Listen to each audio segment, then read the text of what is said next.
ನಮ್ಮ ರೈತರ ಜೀವನ ಹೆಂಗಾಗೈತಪ್ಪ ಅಂದರೆ, ಎಣ್ಣೆ ಅಂಗಡಿಲಿ ಇಷ್ಟುದ್ದ ಪ್ಯಾಕೆಟ್ ಬೆಲೆನ ವರ್ಷಕ್ಕೊಂದ್ಸರಿ ಆದರೂ ಜಾಸ್ತಿ ಮಾಡೇ ಮಾಡ್ತಾರೆ.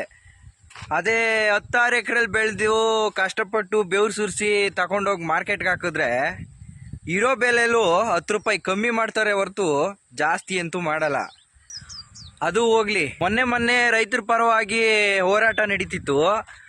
ಅದಕ್ಕೆ ಈ ಇನ್ಸ್ಟಾಗ್ರಾಮು, ಫೇಸ್ಬುಕ್ಕು ಮತ್ತು ಯೂಟ್ಯೂಬು ಇಷ್ಟರಲ್ಲಿ ಎಷ್ಟು ಜನ ಕ್ರಿಯೇಟರ್ಸ್ ಇದ್ದೀರಾ?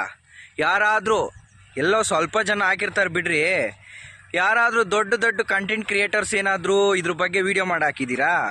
ಈ ಥರ ಹೋರಾಟ ನಡೀತಿದೆ, ಬನ್ನಿ ಕೈ ಜೋಡಿಸಿ ಅಂತ ಯಾರೂ ಹಾಕಿಲ್ಲ. ಯಾಕೆ? ನಾವು ರೈತರು ಬೆಳೆದಿರೋ ಬೆಳೆಯಿಂದ ಏನೂ ನಡೀತಿಲ್ವಾ ನಿಮ್ಮ ಜೀವನ? ಆದರೂ ಒಂದು ಪ್ರಮೋಷನ್ ವಿಡಿಯೋ ಮಾಡೋಕ್ಕಾದ್ರೆ ನಿಮಗೆ ಎಷ್ಟೇ ಕಷ್ಟದ ಕೆಲಸ ಇದ್ರೂ ಬಿಟ್ಬಿಟ್ಟು ಹೋಗ್ತೀರಾ ಪ್ರಮೋಷನ್ ಮಾಡೋಕ್ಕೆ.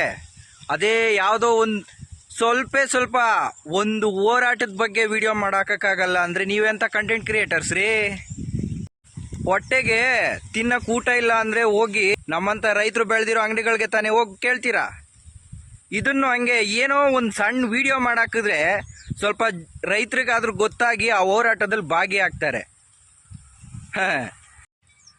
ಯಾಕೆ? ರೈತರು ನಿಮ್ಮ ಪ್ರಮೋಷನ್ಗೆ ಏನಾದರೂ ದುಡ್ಡು ಕೊಡಬೇಕಾ? ದುಡ್ಡು ಕೊಟ್ಟರೆ ಮಾಡ್ತೀರಾ?